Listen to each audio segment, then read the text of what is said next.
¿Has caído en relaciones con narcisistas o maltratadores y quieres saber qué heridas portas de la infancia? ¿Cuáles son esas partes heridas que hay dentro de ti, esas niñas interiores que te hacen caer en este tipo de relaciones de maltrato o de relaciones tóxicas? Este vídeo es para ti. Recuerda que viene de una serie de vídeos donde ya hemos trabajado, te he contado mi historia personal y te he dicho los aprendizajes que he hecho tanto como víctima de estos perfiles como psicóloga y psicoanalista que se ha especializado en este tipo de terapia.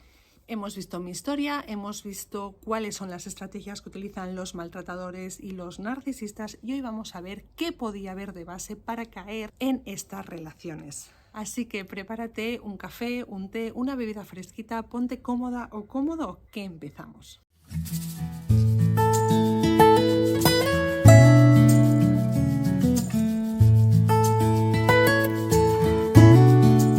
Bienvenida, bienvenido. Esto es Yo Vivo Consciente para Perfectas Imperfectas, el espacio donde trabajamos para sanar nuestras heridas infantiles y para crear una vida donde nos sintamos plenas y plenos a través de superar estos traumas, de mejorar nuestras relaciones sociales, así como nuestro estilo de vida. Esto es lo que yo llamo la brújula de la sanación, que te lo he contado en un vídeo anterior.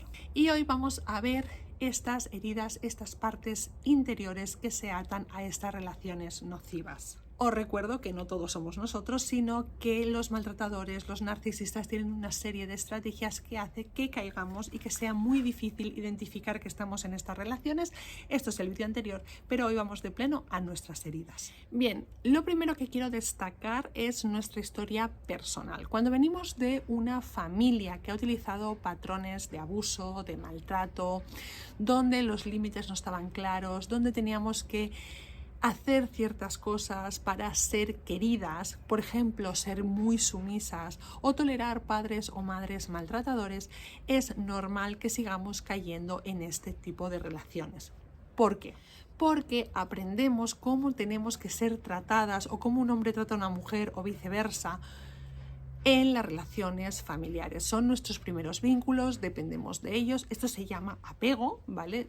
Nacemos biológicamente programados para vincular y necesitamos estos vínculos. Con lo cual, si estos vínculos están dañados, si se han sostenido en relaciones de abuso, de maltrato, de críticas, de humillaciones, etcétera, etcétera, desde los más toscos y graves hasta los más diminutos, es muy normal que caigamos y repitamos este tipo de patrones, porque no sabremos vincular de otra forma y porque pensemos que es lo que merecemos, ya que desde pequeños nuestros vínculos más importantes nos han tratado así. Por lo tanto, es fundamental sanar estas primeras relaciones. Esto se hace en terapia. No tengo muy claro cómo explicaros aquí cómo hay que hacerlo, porque es una sanación que se hace en una relación vincular, en una relación con un otro, que cuando le contamos nuestra historia nos ayuda a ver estos patrones y además, sobre todo en el vínculo, va sanando esos vínculos. Me explico. Lo que hace un psicoanalista, un psicólogo especializado en psicoanálisis, es reaccionar de forma distinta a cómo lo harían nuestros seres queridos. El paciente, la paciente, lo que va a intentar, esto se llama transferencia, es proyectar en el analista o la analista personas con las que quiere resolver ciertas cosas. Al proyectar a estas personas, lo que intenta es repetir estas historias relacionales traumáticas.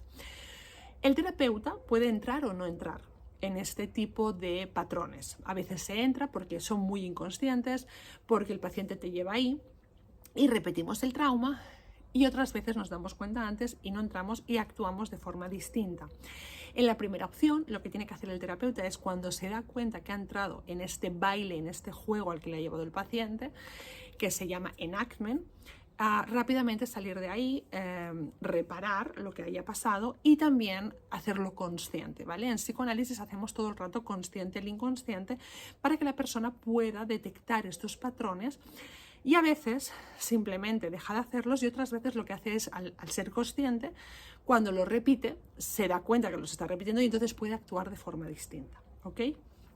En el segundo caso, cuando el terapeuta no entra a jugar estos patrones relacionales, no entra en esa transferencia en el que le están poniendo un papel, por ejemplo, a mi madre maltratadora, a mi padre maltratador, en sí esto ya es curativo, porque en lugar, por ejemplo, imagínate que la persona se vuelve agresiva y en lugar del terapeuta ponerse agresivo también, por ejemplo, lo que hace es explorar desde el respeto, marcar las cosas que están pasando, ser comprensiva o comprensivo, etcétera, etcétera.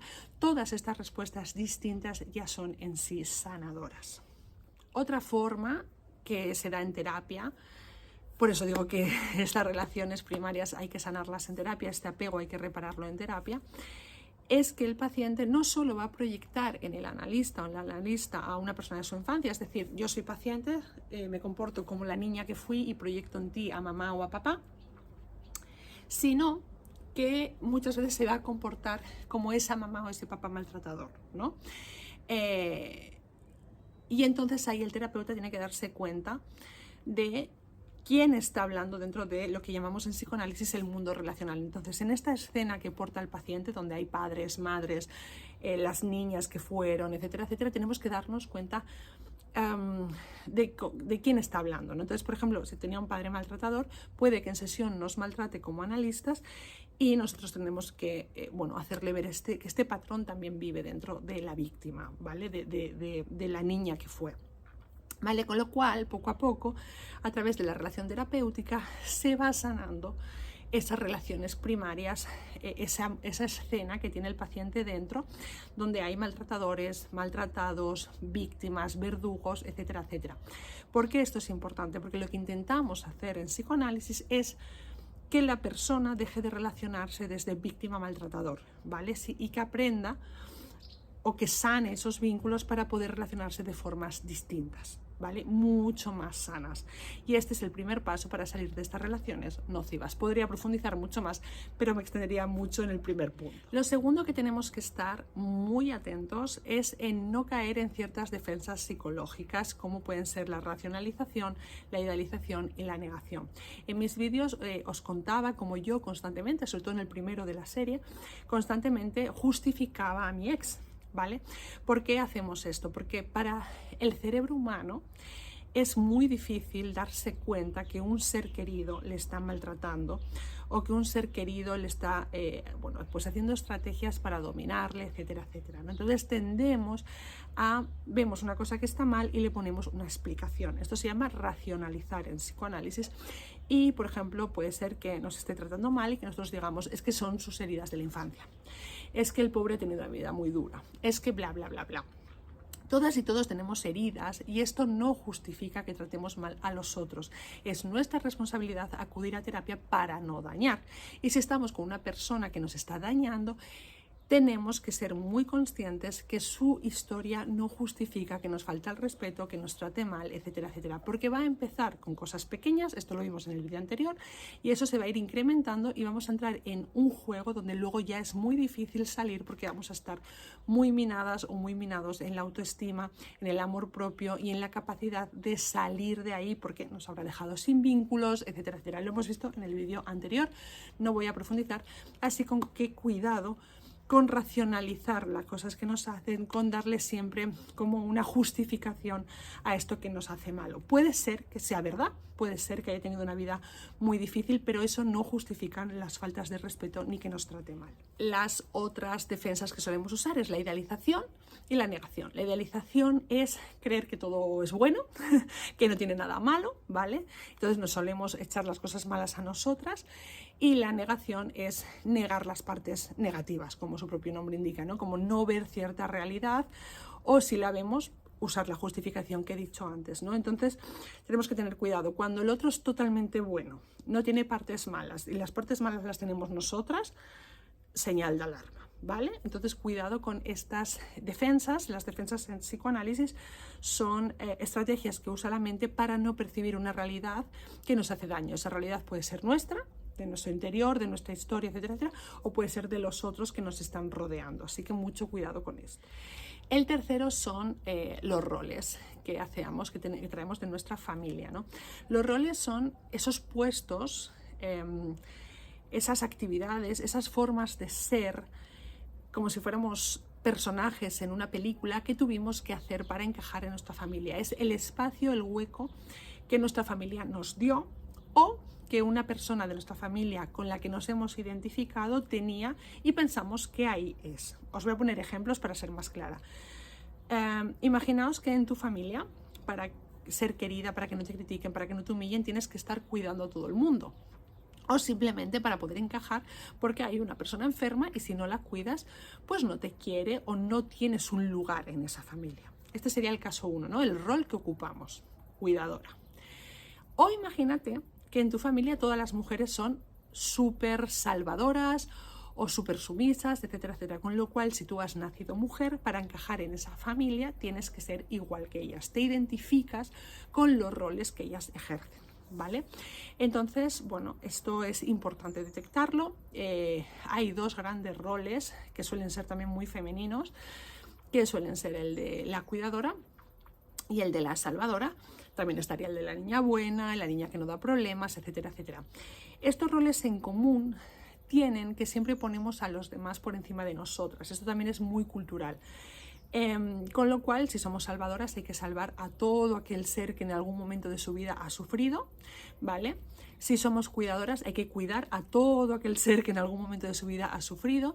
Y si somos niñas buenas o niñas que nunca dieron problemas, no tendremos voz propia, no podemos poner nuestros límites porque eso ya nos identifica como ser buenas o como no dar problemas. Con lo cual, tienes que detectar qué patrones hay en tu infancia para que lo repitas en relaciones y no solo lo repitas, sino que vas a escoger personas que ya vienen dañadas para tú poder ejercer tu rol de salvadora, tu rol de niña buena, etcétera, etcétera. Y si no vienen dañadas, vas a intentar que estas personas caigan en estos roles para tú poder ejercer el tuyo, ¿vale? Hay personas que entran muy fácil en esto, porque son personas que a lo mejor vienen de familias en los que siempre los han tratado como víctimas o como pobrecitas, etcétera, etcétera, los han sobreprotegido, etcétera, etcétera, pero hay personas que no van a querer jugar este rol y entonces vas a tener un conflicto con ellas bastante gordo, ¿vale? Con lo cual, identificar los roles es muy importante. Te dejo un pequeño ejercicio, intenta ver en diferentes relaciones, con tu madre, con tu padre, tu madre con tu padre, con tu ex, con tu otro ex, etcétera, etcétera, ¿qué acababas haciendo siempre? ¿Qué se acababa repitiendo? ¿No? Acababas siempre sin tener vida propia por cuidar a los otros, acababas siempre siendo la víctima, siendo la salvadora.